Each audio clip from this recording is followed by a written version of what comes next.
Big boss ಕೇವಲ ಕನ್ನಡದಲ್ಲಿ ಅಷ್ಟೇ ಅಲ್ಲ, ಭಾರತದ ಬಹಳಷ್ಟು ಭಾಷೆಗಳಲ್ಲಿ ತುಂಬಾ ಪಾಪ್ಯುಲಾರಿಟಿಯನ್ನ ಹೊಂದಿರುವ ಒಂದು ರಿಯಾಲಿಟಿ ಗೇಮ್ ಶೋ. ಹಾಗಾದ್ರೆ ಇಷ್ಟಕ್ಕೂ ಈ ಬಿಗ್ ಬಾಸ್ ಯಾರು, ಈ ಬಿಗ್ ಬಾಸ್ ಶೋ ಯಾರದ್ದು, ಮೊಟ್ಟ ಮೊದಲ ಬಾರಿ ಈ ಶೋವನ್ನ ಯಾರು ಪ್ರಾರಂಭಿಸ್ತಾರೆ, ಹೇಗೆ ಇಲ್ಲಿಯವರೆಗೆ ಬೆಳೆದು ಬಂತು, ಯಾರ ಇನ್ಸ್ಪೈರೇಷನ್ ಇಂದ ಈ ಶೋ ಶುರುವಾಯಿತು, ಅದೇ ರೀತಿ ಈ ಮನೆಯಲ್ಲಿ ನಡೆಯುವ ರಹಸ್ಯ ವಿಷಯಗಳೇನು, ಈ ರೀತಿ ಇವೆಲ್ಲವುಗಳಿಗೆ ಸಂಬಂಧಿಸಿದ ವಿಷಯಗಳನ್ನ ಮತ್ತು ಬಿಗ್ ಬಾಸ್ ಶೋ ಹಿಂದೆ ಇರುವ ಚರಿತ್ರೆಯನ್ನ ಇವತ್ತು ನಾವು ಈ ವಿಡಿಯೋದಿಂದ ತಿಳಿದುಕೊಳ್ಳುವ ಪ್ರಯತ್ನ ಮಾಡೋಣ. ಸೊ ವಿಡಿಯೋವನ್ನ ಎಲ್ಲೂ ಸ್ಕಿಪ್ ಮಾಡದೆ ಕೊನೆಯವರೆಗೂ ನೋಡಿ. ಹಾಗೆ ವಿಡಿಯೋ ಇಷ್ಟವಾದ್ರೆ ತಪ್ಪದೆ ವಿಡಿಯೋಗೆ ಒಂದು ಲೈಕ್ ಕೊಟ್ಟು ನಮ್ಮನ್ನ ಸಪೋರ್ಟ್ ಮಾಡೋದನ್ನ ಮಾತ್ರ ಮರಿಬೇಡಿ. ಸೊ ಲೇಟ್ ಮಾಡದೆ let's get it the video. ನಿಜಕ್ಕೂ ಇಂತಹ ಒಂದು ಶೋ ನಡೆಸಬೇಕು ಎಂಬ ಯೋಚನೆ ಮೊಟ್ಟ ಮೊದಲ ಬಾರಿ ನಂಬರ್ 28 ಎಂಬ ಒಂದು ಶೋ ಮೂಲಕ 1991ರಲ್ಲಿ ಪ್ರಾರಂಭವಾಗುತ್ತೆ. ಈ ಶೋವನ್ನ ನೆದರ್ಲ್ಯಾಂಡ್ ದೇಶದವರು ಡಚ್ ಭಾಷೆಯಲ್ಲಿ ಮೊಟ್ಟ ಮೊದಲ ಬಾರಿ ಪ್ರಾರಂಭಿಸ್ತಾರೆ. ಈ ಶೋನ ಪ್ರಾರಂಭಿಸಿದವರು ಜೂಸ್ಟ್ ತೋಲೆನ್ಸ್ ಎಂಬ ವ್ಯಕ್ತಿ. ಇವರು ಈ ಶೋಗೋಸ್ಕರ ಒಬ್ಬರ ಜೊತೆ ಇನ್ನೊಬ್ಬರಿಗೆ ಸಂಬಂಧವಿಲ್ಲದ 7 ಜನ ಸ್ಟೂಡೆಂಟ್ಸ್ ಗಳನ್ನ ಸೆಲೆಕ್ಟ್ ಮಾಡಿಕೊಳ್ತಾರೆ. ಆ 7 ಜನ ವಿದ್ಯಾರ್ಥಿಗಳನ್ನ ಕೆಲವು ತಿಂಗಳುಗಳವರೆಗೆ ಒಂದು ಮನೆಯಲ್ಲಿ ಇಡ್ತಾರೆ. ಇವರಿಗೆ ಯಾವುದೇ ರೀತಿಯ ಗೇಮ್ಸ್ ಗಳಾಗ್ಲಿ ಟಾಸ್ಕ್ ಗಳಾಗ್ಲಿ ಇರಲ್ಲ. ಕೇವಲ ನಮ್ಮ ಮನೆಯಲ್ಲಿ ನಮ್ಮ ಫ್ಯಾಮಿಲಿ ಮೆಂಬರ್ಸ್ ಎಲ್ಲರೂ ಸೇರಿ ಯಾವ ರೀತಿ ಪ್ರತಿದಿನ ಕಳಿತೀವೋ ಅದೇ ರೀತಿ ಈ 7 ಜನ ಸ್ಟೂಡೆಂಟ್ಸ್ ಗಳು ಸೇರಿ ಕೆಲವು ತಿಂಗಳುಗಳವರೆಗೆ ಆ ಮನೆಯಲ್ಲಿ ಕಳೆಯಬೇಕಾಗುತ್ತೆ. ಅಂಡ್ ಈಗಿರುವ ಬಿಗ್ ಬಾಸ್ ನಂತೆ ಹೊರಗಿನ ಪ್ರಪಂಚದ ಜೊತೆ ಕನೆಕ್ಷನ್ ಕಟ್ ಮಾಡುವಂತಹ ರೂಲ್ಸ್ ಕೂಡ ಇರಲಿಲ್ಲ.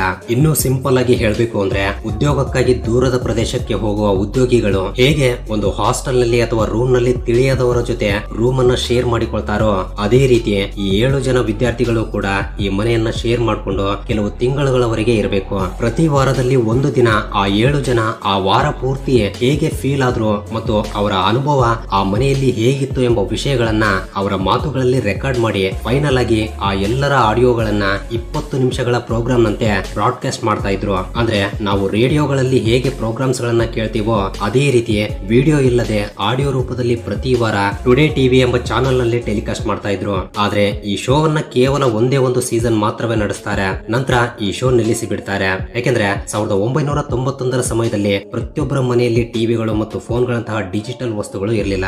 ಇದೇ ಕಾರಣದಿಂದ ಈ ಶೋಗೆ ಜಾಸ್ತಿ ಕ್ರೇಜ್ ಆಗ್ಲಿ ಜನರಿಂದ ಯಾವುದೇ ರೀತಿಯ ರೆಸ್ಪಾನ್ಸ್ ಆಗ್ಲಿ ಬರದೇ ಇರೋದ್ರಿಂದ ನಿಲ್ಲಿಸಿ ಬಿಡ್ತಾರೆ. ಈ ಶೋ ನಿಂತು ಹೋದ 1 ವರ್ಷದ ನಂತರ ಅಂದ್ರೆ 1992ರಲ್ಲಿ ಅಮೆರಿಕ ದೇಶದವರು ದ ರಿಯಲ್ ವರ್ಲ್ಡ್ ಎಂಬ ಶೋ ಅನ್ನ ಪ್ರಾರಂಭಿಸ್ತಾರೆ. ಈ ಶೋನ ಸೃಷ್ಟಿಕರ್ತ ಎರಿಕ್ ಲಾಟರ್. ಈ ಶೋ ಅನ್ನ ಈತ ನಂಬರ್ 28 ನಿಂದ ಕಾಪಿ ಮಾಡಿಲ್ಲ.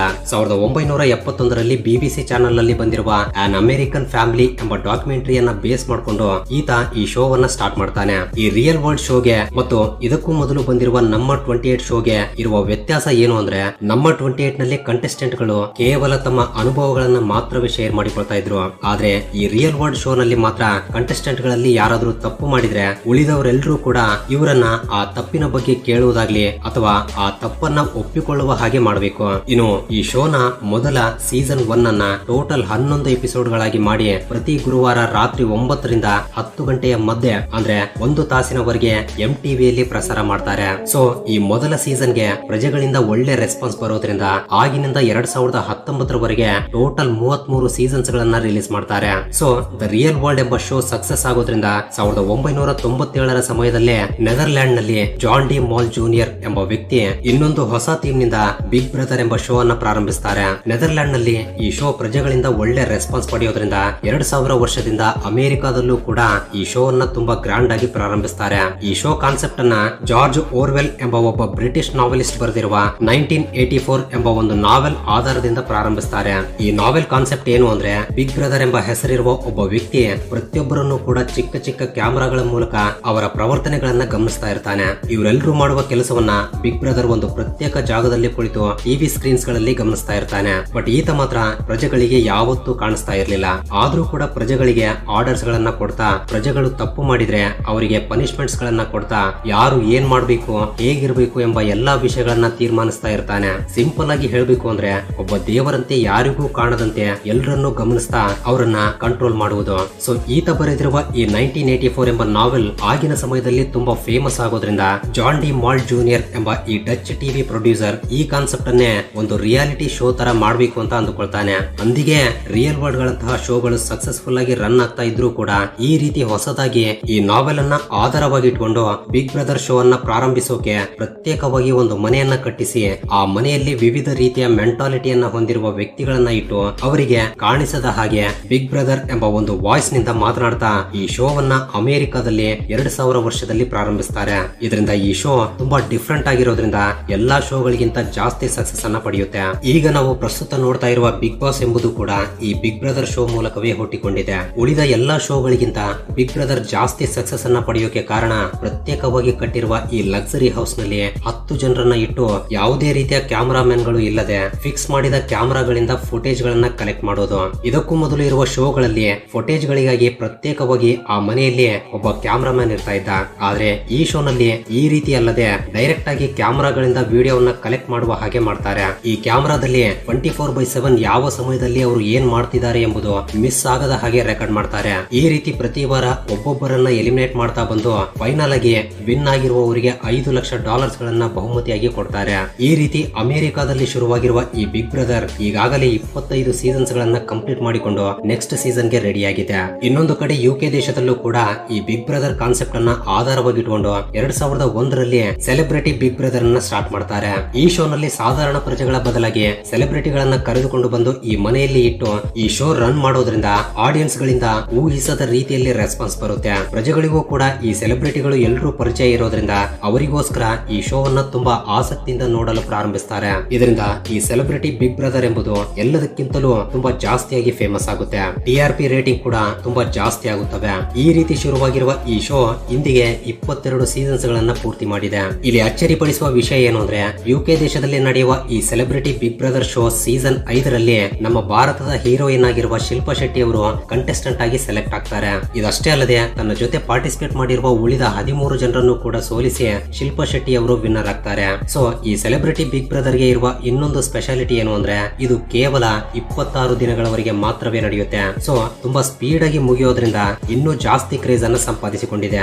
ಈ ರೀತಿ ಈ ಬಿಗ್ ಬ್ರದರ್ ಎಂಬ ಶೋ ನಿಧಾನವಾಗಿ ಪ್ರತಿಯೊಂದು ದೇಶದಲ್ಲಿ ರಿಲೀಸ್ ಆಗ್ತಾ ಎಲ್ಲಾ ದೇಶಗಳಲ್ಲಿ ಸಕ್ಸಸ್ ಆಗ್ತಾ ಬಂದಿದೆ. ಪ್ರತಿ ದೇಶದಲ್ಲಿ ಈ ಬಿಗ್ ಬ್ರದರ್ ಎಂಬ ಹೆಸರು ಅವರಿಗೆ ಇಷ್ಟವಾಗುವ ರೀತಿಯಲ್ಲಿ ಬದಲಾಗ್ತಾ ಬಂದಿದೆ. ಈ ರೀತಿ ಕೊನೆಗೆ ನಮ್ಮ ಭಾರತ ದೇಶಕ್ಕೆ 2006ರಲ್ಲಿ ಈ ಶೋ ಕಾಲಿಡುತ್ತೆ. ನಮ್ಮ ದೇಶದಲ್ಲಿ ಮೊಟ್ಟ ಮೊದಲ ಬಾರಿ ಹಿಂದಿಯಲ್ಲಿ 2006 ನವೆಂಬರ್ 3ರಂದು ಈ ಶೋವನ್ನ ಬಿಗ್ ಬಾಸ್ ಎಂಬ ಹೆಸರಿನಿಂದ ಪ್ರಾರಂಭಿಸ್ತಾರೆ. ಈ ಶೋನ ಮೊದಲ ಸೀಸನ್ಗೆ ಹರ್ಷದ್ ವರ್ಷಿ ಹೋಸ್ಟ್ ಆಗಿ ಮಾಡ್ತಾರೆ. ನಂತರ ಸೀಸನ್ 2ಗೆ ಸೆಲೆಬ್ರಿಟಿ ಬಿಗ್ ಬ್ರದರ್ ನಲ್ಲಿ ವಿನ್ನರ್ ಆಗಿರುವ ಶಿಲ್ಪಾ ಶೆಟ್ಟಿ ಅವರು ಹೋಸ್ಟ್ ಆಗಿ ಮಾಡ್ತಾರೆ. ಈ 2 ಸೀಸನ್ ಗಳು ಕೂಡ ಅಂದುಕೊಂಡಷ್ಟು ರೆಸ್ಪಾನ್ಸ್ ಆಗಿರ್ಲಿ TRP ಆಗಿರ್ಲಿ ಸಕ್ಸಸ್ ಆಗ್ಲಿ ಬರಲ್ಲ. ಇದರಿಂದ ಈ ಬಾರಿ ಬಿಗ್ ಬಾಸ್ ಸೀಸನ್ 3ಗೆ ಅಮಿತಾಬ್ ಬಚ್ಚನ್ ರವರನ್ನ ಹೋಸ್ಟ್ ಆಗಿ ಮಾಡ್ತಾರೆ. ಬಟ್ ಈ ಬಾರಿ ಕೂಡ ಸಕ್ಸಸ್ ಆಗಲ್ಲ. ನಂತರ ಸೀಸನ್ 4ಗೆ ಸಲ್ಮಾನ್ ಖಾನ್ ರವರು ಹೋಸ್ಟ್ ಆಗಿ ಮಾಡ್ತಾರೆ. ಇದರಿಂದ ಸಲ್ಮಾನ್ ಖಾನ್ ರವರ ಹೋಸ್ಟ್ ನಿಂದ ಸಡನ್ ಆಗಿ TRP ಮತ್ತು ಪ್ರಜೆಗಳಿಂದ ರೆಸ್ಪಾನ್ಸ್ ತುಂಬಾ ಚೆನ್ನಾಗಿ ಬರುತ್ತೆ. ಇನ್ನು ಆಗಿನಿಂದ ಈಗಿನವರೆಗೆ ಅಂದ್ರೆ 17ನೇ ಸೀಸನ್ ವರೆಗೆ ಸಲ್ಮಾನ್ ಖಾನ್ ರವರೇ ಹೋಸ್ಟ್ ಆಗಿ ಮಾಡ್ತಿದ್ದಾರೆ. ಹಿಂದಿ ಭಾಷೆಯಲ್ಲಿ ಈ ಶೋ ವಿಪರೀತವಾಗಿ ಪಾಪ್ಯುಲರ್ ಆಗೋದ್ರಿಂದ ಆಟೋಮೆಟಿಕ್ ಆಗಿ ಬೇರೆ ಭಾಷೆಗಳಲ್ಲೂ ಕೂಡ ಈ ಶೋ ಅನ್ನ ಸ್ಟಾರ್ಟ್ ಮಾಡಿ ಬಿಡ್ತಾರೆ. ನಮ್ಮ ದಕ್ಷಿಣ ಭಾರತದಲ್ಲಿ ಮೊಟ್ಟ ಮೊದಲ ಬಾರಿ ನಮ್ಮ ಕನ್ನಡ ಭಾಷೆಯಲ್ಲಿ 2013ರಲ್ಲಿ ಸ್ಟಾರ್ಟ್ ಮಾಡ್ತಾರೆ. ಇದಕ್ಕೆ ಸುದೀಪ್ ರವರು ಸ್ಟಾರ್ಟ್ ಆದಾಗಿನಿಂದ ಇಲ್ಲಿಯವರೆಗೆ ಅಂದ್ರೆ 10ನೇ ಸೀಸನ್ ವರೆಗೆ ಕಂಟಿನ್ಯೂಸ್ ಆಗಿ ಹೋಸ್ಟ್ ಆಗಿ ಮಾಡ್ತಿದ್ದಾರೆ. ತಮಿಳು ಮತ್ತು ತೆಲುಗು ಭಾಷೆಯಲ್ಲಿ 2017ರಿಂದ ಈ ಬಿಗ್ ಬಾಸ್ ಅನ್ನ ಸ್ಟಾರ್ಟ್ ಮಾಡ್ತಾರೆ. ತಮಿಳಿನಲ್ಲಿ ಕಮಲ್ ಹಾಸನ್ ರವರು ಹೋಸ್ಟ್ ಮಾಡಿದ್ರೆ ತೆಲುಗಿನಲ್ಲಿ ಮೊದಲ ಸೀಸನ್ ಗೆ ಜೂನಿಯರ್ NTR ಅವರು, 2ನೇ ಸೀಸನ್ ಗೆ ನಾನಿ ಅವರು, ನಂತರ 3ನೇ ಸೀಸನ್ ನಿಂದ ನಾಗಾರ್ಜುನ್ ರವರು ಹೋಸ್ಟ್ ಆಗಿ ಕಂಟಿನ್ಯೂ ಮಾಡ್ತಾ ಬರ್ತಿದ್ದಾರೆ. ಅದೇ ರೀತಿ ಮಲಯಾಳಿ ಭಾಷೆಯಲ್ಲಿ ಕೂಡ 2018ರಿಂದ ಈ ಶೋ ಅನ್ನ ಸ್ಟಾರ್ಟ್ ಮಾಡ್ತಾರೆ. ಇದಕ್ಕೆ ಮೋಹನ್ ಲಾಲ್ ರವರು ಹೋಸ್ಟ್ ಆಗಿ ಮಾಡ್ತಿದ್ದಾರೆ. ಅದೇ ರೀತಿ ಮರಾಠಿಯಲ್ಲೂ ಕೂಡ ಈ ಶೋವನ್ನ 2018ರಿಂದ ಸ್ಟಾರ್ಟ್ ಮಾಡ್ತಾರೆ. ಇದಕ್ಕೆ ಮಹೇಶ್ ಮಂಜೀರ್ಕರ್ ಅವರು ಹೋಸ್ಟ್ ಆಗಿ ಮಾಡ್ತಿದ್ದಾರೆ. ಈ ರೀತಿ ಈ ಬಿಗ್ ಬಾಸ್ ಶೋ ಎಂಬುದು ಬೇರೆ ಬೇರೆ ದೇಶಗಳಲ್ಲಿ ಹೆಸರುಗಳನ್ನ ಬದಲಾಯಿಸಿಕೊಳ್ತಾ ಈ ರೀತಿ ಕನ್ನಡ ಭಾಷೆಗೆ ಬಂದಿದೆ. ಸೊ ಇದು ಬಿಗ್ ಬಾಸ್ ಹಿಂದೆ ಇರುವ ಚರಿತ್ರೆ. ಮುಂದಿನ ವಿಷಯಕ್ಕೆ ಹೋಗುವ ಮುಂಚೆ ಒಂದು ವೇಳೆ ನೀವು ಈ ವಿಡಿಯೋನ ಫುಲ್ ಸ್ಕ್ರೀನ್ ಅಲ್ಲಿ ನೋಡ್ತಾ ಇದ್ರೆ ನಿಮ್ಮ ಮೊಬೈಲ್ ಅನ್ನ ಸ್ವಲ್ಪ ಟಿಲ್ಟ್ ಮಾಡಿ ಕೆಳಗಡೆ ಕಾಣ್ತಾ ಇರುವ ಲೈಕ್ ಬಟನ್ ಕಲರ್ ಚೇಂಜ್ ಮಾಡಿಬಿಡಿ. ಅಂಡ್ ಸಬ್ಸ್ಕ್ರೈಬ್ ಮಾಡಿಕೊಂಡಿರುವ Vismayavani family members love you so much. And first time ಯಾರಾದ್ರೂ ನಮ್ಮ ಚಾನಲ್ ಅನ್ನ ಈಗ ನೋಡ್ತಾ ಇದ್ರೆ ಕೆಳಗಡೆ ಕಾಣ್ತಾ ಇರುವ ರೆಡ್ ಕಲರ್ ಸಬ್ಸ್ಕ್ರೈಬ್ ಬಟನ್ ಮೇಲೆ ಕ್ಲಿಕ್ ಮಾಡಿ ಸಬ್ಸ್ಕ್ರೈಬ್ ಮಾಡ್ಕೊಂಡು ಪಕ್ಕದಲ್ಲಿರುವ ಬೆಲ್ ಐಕನ್ ಅನ್ನ ಆಕ್ಟಿವೇಟ್ ಮಾಡ್ಕೊಳ್ಳಿ. ಅಂಡ್ ಬೆಲ್ ಐಕನ್ ಆನ್ ಮಾಡ್ಕೊಳ್ಳೋದು ತುಂಬಾ ಇಂಪಾರ್ಟೆಂಟ್, ಮರಿಬೇಡಿ. ಇನ್ನು ಬಹಳಷ್ಟು ಜನ ನಂಬ್ತಾ ಇರೋದೇನಂದ್ರೆ ಈ ಶೋವನ್ನ ಕಲರ್ಸ್ ಕನ್ನಡ ರನ್ ಮಾಡ್ತಾ ಇದೆ ಎಂದು, ಇನ್ನು ಕೆಲವರು ಈ ಶೋವನ್ನ ಸ್ಟಾರ್ ಟಿವಿ ಅವರು ರನ್ ಮಾಡ್ತಿದ್ದಾರೆ ಎಂದು ಈ ರೀತಿ ವಿಧ ವಿಧವಾಗಿ ಅಂದುಕೊಳ್ತಿದ್ದಾರೆ. ಆದ್ರೆ ಅಸಲಿ ನಿಜ ಇದಲ್ಲ. ಈ ಬಿಗ್ ಬಾಸ್ ಶೋ ಅನ್ನ ರನ್ ಮಾಡ್ತಾ ಇರುವುದು ಒಂದು ಪ್ರೈವೇಟ್ ಕಂಪನಿ. ಆ ಕಂಪನಿಯ ಹೆಸರು ಎಂಡೋಮಲ್ ಶೈನ್ ಗ್ರೂಪ್. ಈ ಕಂಪನಿಯ ಹೆಸರನ್ನ ನೀವು ಎಪಿಸೋಡ್ ಕೊನೆಯಲ್ಲಿ ನೋಡಬಹುದು. ಇದೊಂದು ಇಂಟರ್ನ್ಯಾಷನಲ್ ಕಂಪನಿ. ನಮ್ಮ ಭಾರತದಲ್ಲಿ ಟೋಟಲ್ 7 ಭಾಷೆಗಳಲ್ಲಿ ಈ ಬಿಗ್ ಬಾಸ್ ಶೋ ಅನ್ನ ರನ್ ಮಾಡ್ತಿದ್ದಾರೆ. ಇವೆಲ್ಲವುಗಳನ್ನು ಕೂಡ ರನ್ ಮಾಡ್ತಾ ಮ್ಯಾನೇಜ್ ಮಾಡುವುದು ಇದೇ ಕಂಪನಿ. ಈ ಕಂಪನಿಯಲ್ಲಿ ಕೆಲಸ ಮಾಡುವ ಎಂಪ್ಲಾಯಿಗಳು ಮತ್ತು ಮ್ಯಾನೇಜ್ಮೆಂಟ್ ನವರು ಈ ಶೋಗೆ ಕಂಟೆಸ್ಟೆಂಟ್ ಗಳಾಗಿ ಯಾರನ್ನ ಸೆಲೆಕ್ಟ್ ಮಾಡಬೇಕು ಎಂಬುದನ್ನ ಡಿಸೈಡ್ ಮಾಡ್ತಾರೆ. ಅದೇ ರೀತಿ ಇವರಿಗೆ ದುಡ್ಡನ್ನ ಕೊಡುವುದು ಕೂಡ ಇವರೇ. ಅದೇ ರೀತಿ ಬಿಗ್ ಬಾಸ್ ನಲ್ಲಿ ನಡೆಯುವ ಇನ್ಸಿಡೆಂಟ್ ಗಳನ್ನ ಕ್ಯಾಮೆರಾಗಳಿಂದ ಕವರ್ ಮಾಡಿ ಎಡಿಟ್ ಮಾಡಿ ಫೈನಲ್ ಔಟ್ಪುಟ್ ವಿಡಿಯೋ ಕೊಡುವುದು ಕೂಡ ಇವರೇ. ಈ ಶೋ ರೈಟ್ಸ್ ಗಳನ್ನ ಪ್ರಸ್ತುತ 2019ರಿಂದ ಕಲರ್ಸ್ ಕನ್ನಡ ಚಾನೆಲ್ ಅವರು ಹೊಂದಿರೋದ್ರಿಂದ ಈ ಕಂಪನಿಯವರು ತೆಗೆದಿರುವ ವಿಡಿಯೋ ಅವರ ಚಾನೆಲ್ ನಲ್ಲಿ ಟೆಲಿಕಾಸ್ಟ್ ಮಾಡುವುದು ಮಾತ್ರವೇ ಕಲರ್ಸ್ ಕನ್ನಡ ಚಾನೆಲ್ ನ ಜವಾಬ್ದಾರಿ. 2019ಕ್ಕೂ ಮೊದಲು ಸೀಸನ್ 1 ರೈಟ್ಸ್ ಗಳನ್ನ ಇಟಿವಿ ಕನ್ನಡ, ಸೀಸನ್ 2 ರೈಟ್ಸ್ ಗಳನ್ನ Asia net Suvarna, season 3 and 4 rights ಗಳನ್ನ ಕಲರ್ಸ್ ಕನ್ನಡ, ಸೀಸನ್ 5 ಮತ್ತು 6 ರೈಟ್ಸ್ ಗಳನ್ನ ಕಲರ್ಸ್ ಸೂಪರ್ ಚಾನೆಲ್ಸ್ ಗಳು ಹೊಂದಿದ್ವು. ಕೇವಲ ವಿಡಿಯೋವನ್ನ ಟೆಲಿಕಾಸ್ಟ್ ಮಾಡುವುದು ಬಿಟ್ರೆ ಆ ಶೋಗೆ ಮತ್ತು ಈ ಚಾನೆಲ್ ಗಳಿಗೆ ಯಾವುದೇ ರೀತಿಯ ಸಂಬಂಧವಿರಲ್ಲ. ಬಿಗ್ ಬಾಸ್ ನಲ್ಲಿ ನಡೆಯುವ ಟಾಸ್ಕ್ ಗಳು ಮತ್ತು ಕಂಟೆಸ್ಟೆಂಟ್ ಗಳಿಗೆ ಕಲರ್ಸ್ ಕನ್ನಡ ಜೊತೆ ಯಾವುದೇ ರೀತಿಯ ಸಂಬಂಧವಿರಲ್ಲ. ಇನ್ನು ನಮ್ಮ ಬಿಗ್ ಬಾಸ್ ಕನ್ನಡ ವಿಷಯಕ್ಕೆ ಬಂದ್ರೆ ಸೀಸನ್ 1 ಮತ್ತು 2 ಅನ್ನ ಮಹಾರಾಷ್ಟ್ರದ ಪುಣೆ ಜಿಲ್ಲೆಯ ಲೋನಾವಾಲಾದಲ್ಲಿ ಹಿಂದಿ ಸೀಸನ್ ನಡೀತಾ ಇರುವ ಮನೆಯಲ್ಲೇ ನಡೆಸ್ತಾರೆ. ಇದರಿಂದ ಹಿಂದಿ ಮತ್ತು ಕನ್ನಡ ಸೀಸನ್ಸ್ ಗಳನ್ನ ಒಟ್ಟಿಗೆ ನಡೆಸಬೇಕಾಗಿ ಬಂದ್ರೆ ಪ್ರಾಬ್ಲಮ್ ಆಗುತ್ತೆ ಎಂದು ಭಾವಿಸಿ ಸೀಸನ್ 3ಕ್ಕಾಗಿ ಬೆಂಗಳೂರಿನಲ್ಲೇ ಇನ್ನೋವೇಟಿವ್ ಫಿಲ್ಮ್ ಸಿಟಿಯಲ್ಲಿ ಹೊಸ ಬಿಗ್ ಬಾಸ್ ಹೌಸ್ ಅನ್ನ ನಿರ್ಮಿಸ್ತಾರೆ. ಆಗಿನಿಂದ 9ನೇ ಸೀಸನ್ ವರೆಗೆ ಅದೇ ಮನೆಯನ್ನ ರೆನೋವೇಟ್ ಮಾಡಿ ಉಪಯೋಗಿಸ್ತಿದ್ದಾರೆ. ಈಗ 10ನೇ ಸೀಸನ್ ಗಾಗಿ ಬಿಗ್ ಬಾಸ್ ಮನೆಯನ್ನ ಬೆಂಗಳೂರಿನ ಹೊರವಲಯದಲ್ಲಿರುವ ಒಂದು ದೊಡ್ಡ ಆಲದ ಮರದ ಬಳಿ ನಿರ್ಮಿಸಿದ್ದಾರೆ. ಇನ್ನು ಈ ಬಿಗ್ ಬಾಸ್ ಗೆ ಸೆಲೆಕ್ಟ್ ಆಗಿರುವ ಕಂಟೆಸ್ಟೆಂಟ್ ಗಳಿಗೆ ಊಟದಿಂದ ಹಿಡಿದು ಮಲಗುವವರೆಗೆ ಪ್ರತಿಯೊಂದನ್ನು ಕೂಡ ಈ ಕಂಪನಿಯೇ ಏರ್ಪಡಿಸುತ್ತೆ. ಕೇವಲ ಬಟ್ಟೆಗಳನ್ನು ಮಾತ್ರವೇ ಅವರು ತಗೊಂಡ್ ಬರಬೇಕು. ಈ ಬಟ್ಟೆಗಳನ್ನು ಕೂಡ ಸರಿಸುಮಾರು 20ರಿಂದ 30 ದಿನಗಳವರೆಗೆ ಅಂದ್ರೆ ಸರಿಸುಮಾರು 1 ತಿಂಗಳವರೆಗೆ ಸರಿ ಹೋಗುವಷ್ಟು ಬಟ್ಟೆಗಳನ್ನ ತಂದ್ಕೋಬೇಕು. ಯಾಕೆಂದ್ರೆ ಬಿಗ್ ಬಾಸ್ ಹೌಸ್ ನಲ್ಲಿ ಬಟ್ಟೆಗಳನ್ನ ಹಿಂಡಿ ಆರಿಸಿಕೊಳ್ಳೋಕೆ ಯಾವುದೇ ರೀತಿಯ ವಾಷಿಂಗ್ ಮಷಿನ್ಸ್ ಗಳಾಗ್ಲಿ ರೋಫ್ ಗಳಾಗ್ಲಿ ಇರಲ್ಲ. ಆದ್ರಿಂದ ಪ್ರತಿ 20ರಿಂದ 30 ದಿನಗಳಿಗೊಮ್ಮೆ ಈ ಬಟ್ಟೆಗಳನ್ನೆಲ್ಲ ಅವರವರ ಮನೆಗಳಿಗೆ ಕಳಿಸ್ತಾರೆ. ಅದೇ ರೀತಿ ನೆಕ್ಸ್ಟ್ 20ರಿಂದ 30 ದಿನಗಳವರೆಗೆ ಸರಿ ಹೋಗುವಷ್ಟು ಬಟ್ಟೆಗಳನ್ನ ಅವರ ಕುಟುಂಬದವರು ಇವರಿಗೆ ಕಳಿಸ್ತಾರೆ. ಈ ರೀತಿ ಈ ಬಟ್ಟೆಗಳನ್ನ ಎಕ್ಸ್ಚೇಂಜ್ ಮಾಡೋಕೆ ಒಂದು ಟೀಮೇ ಇರುತ್ತೆ. ಅದಕ್ಕಾಗಿಯೇ ನೀವು ಚೆನ್ನಾಗಿ ಗಮನಿಸಿದ್ರೆ ಈ ಕಂಟೆಸ್ಟೆಂಟ್ ಗಳು ಡಿಫ್ರೆಂಟ್ ಡ್ರೆಸ್ಸಸ್ ಗಳಲ್ಲಿ ಕಾಣಿಸ್ತಾ ಇರ್ತಾರೆ. ಇನ್ನು ಸಿಗರೆಟ್ ಚಟ ಇದ್ದವರಿಗೆ ಪ್ರತ್ಯೇಕವಾಗಿ ಸ್ಮೋಕಿಂಗ್ ರೂಮ್ ಇರುತ್ತೆ.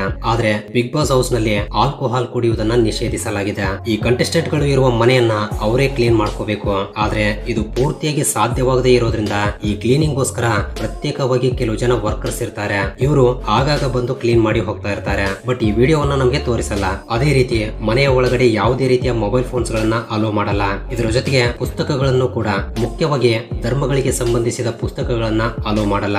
ಅಂಡ್ ಈ ಮನೆಯಲ್ಲಿ ಯಾವುದೇ ರೀತಿಯ ಸಮಯವನ್ನ ತಿಳಿಸುವ ಗಡಿಯಾರವನ್ನ ಇಡಲ್ಲ. ಅಷ್ಟೇ ಅಲ್ಲದೆ ಈ ಮನೆಯಲ್ಲಿರುವವರನ್ನ ಅಬ್ಸರ್ವ್ ಮಾಡೋಕೆ ಒಂದು ಟೀಮ್ ಕೂಡ ಇರುತ್ತೆ. ಅದೇ ರೀತಿ ಇವರ ಆರೋಗ್ಯವನ್ನ ನೋಡಿಕೊಳ್ಳೋಕೆ ಹೊರಗಡೆ 24/7 ಒಂದು ಆಂಬುಲೆನ್ಸ್ ಮತ್ತು 2 ಡಾಕ್ಟರ್ಸ್ ಇರ್ತಾರೆ.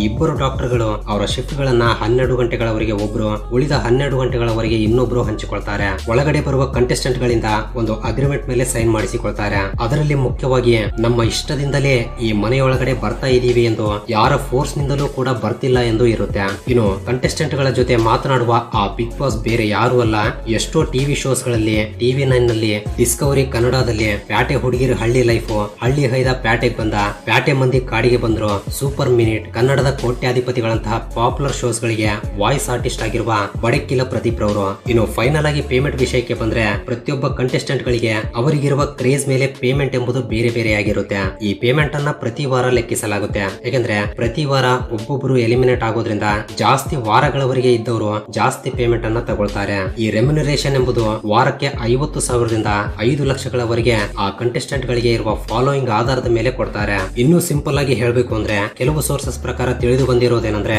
ಕಳೆದ ಸೀಸನ್ 9ರಲ್ಲಿ ಅನುಪಮ ಗೌಡ, ಅರುಣ್ ಸಾಗರ್, ವಿನೋದ್, ದೀಪಿಕಾ ದಾಸ್, ಮಯೂರಿ, ರಾಕೇಶ್ ಮತ್ತು ರೂಪೇಶ್ ಶೆಟ್ಟಿ ಅವರು ವಾರಕ್ಕೆ 2ರಿಂದ 3 ಲಕ್ಷ ರೂಪಾಯಿಯ ರೆಮ್ಯುನರೇಷನ್ ಪಡೆದ್ರೆ, ಅಮೂಲ್ಯ ಗೌಡ, ಐಶ್ವರ್ಯ, ಆರ್ಯವರ್ಧನ್ ಗುರೂಜಿ, ಕಾವ್ಯಶ್ರೀ ಗೌಡ, ಪ್ರಶಾಂತ್ ಸಂಬರ್ಗಿ, ಸಾನಿಯಾ ಅಯ್ಯರ್, ರೂಪೇಶ್ ರಾಜಣ್ಣರವರು ವಾರಕ್ಕೆ 50,000ದಿಂದ 1.5 ಲಕ್ಷದವರೆಗೆ ರೆಮ್ಯುನರೇಷನ್ ಪಡಿತಾ ಇದ್ರು. ಬಟ್ ಇದು ಎಕ್ಸಾಕ್ಟ್ ನಂಬರ್ ಅಲ್ಲ. ಇದಕ್ಕೆ ಕಡಿಮೆ ಆದ್ರೂ ಇರಬಹುದು, ಇಲ್ಲ ಇನ್ನೂ ಜಾಸ್ತಿ ಆದ್ರೂ ಆಗಿರ್ಬೋದು. ಈ ರೀತಿ ರೆಮ್ಯುನರೇಷನ್ ಎಂಬುದು ಕಂಟೆಸ್ಟೆಂಟ್ ಗಳ ಫಾಲೋಯಿಂಗ್ ಮೇಲೆ ಆಧಾರವಾಗಿರುತ್ತೆ. ಇನ್ನು ಕಿಚ್ಚ ಸುದೀಪ್ ರವರ ರೆಮ್ಯುನರೇಷನ್ ವಿಷಯಕ್ಕೆ ಬಂದ್ರೆ ಪ್ರತಿ 5 ವರ್ಷಗಳಿಗೊಮ್ಮೆ ಹೆಚ್ಚಾಗ್ತಾನೆ ಇರುತ್ತೆ. ಪ್ರಸ್ತುತ ಕೆಲವು ರಿಪೋರ್ಟ್ಗಳ ಪ್ರಕಾರ ನೋಡಿದ್ರೆ ಮುಂದಿನ 5 ವರ್ಷಗಳವರೆಗೆ ಸರಿಸುಮಾರು 20 ಕೋಟಿ ರೂಪಾಯಿಗಳ ರೆಮ್ಯುನರೇಷನ್ ಪಡೆದಿದ್ದಾರೆ ಎಂದು ಹೇಳಲಾಗುತ್ತೆ. ಇನ್ನು ಬಿಗ್ ಬಾಸ್ ವಿನ್ನರ್ ಆಗಿರುವ ವ್ಯಕ್ತಿ 50 ಲಕ್ಷ ರೂಪಾಯಿಗಳ ಬಹುಮಾನವನ್ನ ಗೆಲ್ತಾನೆ. ಆದ್ರೆ ಈ 50 ಲಕ್ಷಗಳಲ್ಲಿ ಪೂರ್ತಿ ದುಡ್ಡು ಆತನಿಗೆ ಹೋಗಲ್ಲ. ಅದರಲ್ಲಿ TDS ಡಿಡಕ್ಟ್ ಮಾಡಿ ಅಂದ್ರೆ 31.2% ಟ್ಯಾಕ್ಸ್ ತೆಗೆದು ಹಾಕಿದ ನಂತರ ಸರಿಸುಮಾರು 36 ಲಕ್ಷ ರೂಪಾಯಿಗಳವರೆಗೆ ಮಾತ್ರವೇ ಆ ವಿನ್ನರ್ ಪಡಿತಾನೆ.